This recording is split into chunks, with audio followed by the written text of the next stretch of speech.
Well, two former staffers that accused Mayor Hogsett, former chief of staff, of sexual abuse, have a message for other women with similar stories. We go unfiltered tonight to bring you why they hope sharing their stories will help bring change. If a woman came to you saying she'd had a similar experience, in the way you all have come forward, would you encourage her to do the same?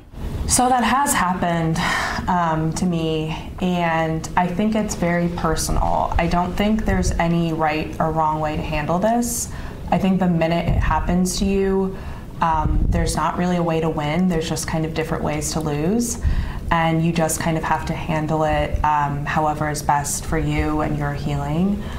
So we're speaking out, hopefully so other women don't have to in the future.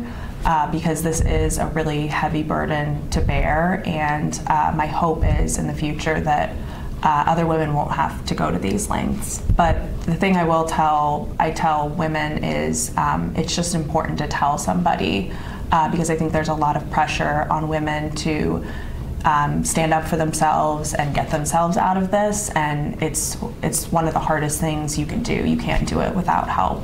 Mm-hmm. So we're there for help and support, whether it's a friend, a colleague, a family member. It's just really important to find someone that you care about and who cares about you to tell. You both were young women, eager to lead a life of public service in politics. What's your message for women younger than you that have that same dream, given your experience now? I would say that if they are experiencing any form of abuse or mistreatment, however they are ready to characterize it to themselves, that they ask for help and tell someone, as Caroline said. Unfortunately, it's more likely than not that they'll encounter this kind of behavior in the workplace, because it happens across all industries and levels of government and leadership.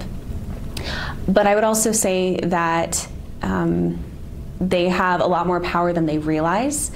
And I think it would be a very different world if we had more women in positions of power, whether that's elected office, appointed positions, serving on boards.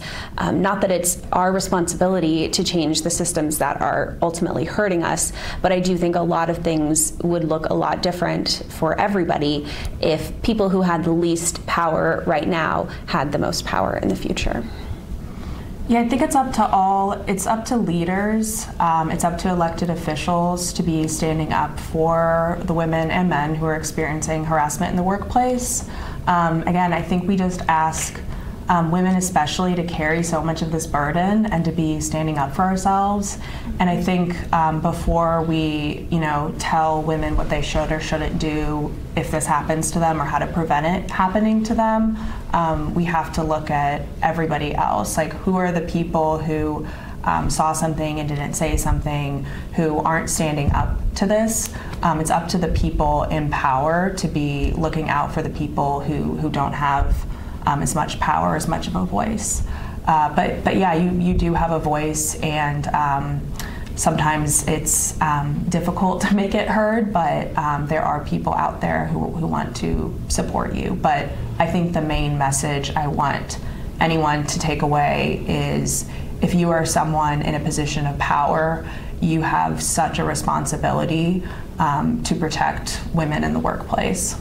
Aside from the public calls you all are making, what else do you hope comes from sharing your stories in the brave way you have? Well, and I've shared this before, but I had to get into the mindset when I first decided to speak to the Star and then to Mirror Indy, that regardless of outcome, it was the right thing to do.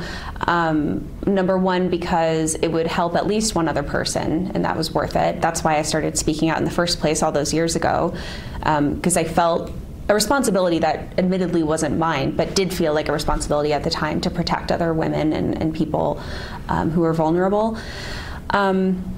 And I also think for me, this has been healing to not be telling the story alone anymore and to be heard in a way that I wasn't back in 2017 or 2014 when it was actually happening.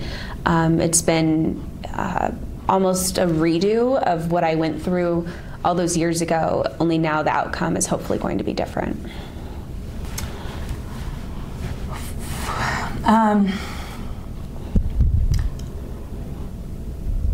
This is incredibly difficult to be doing, and I don't want anyone to think that our healing is over. We still have a lot of work to do, but I think we feel that if one person resonates with our story, then that's really important.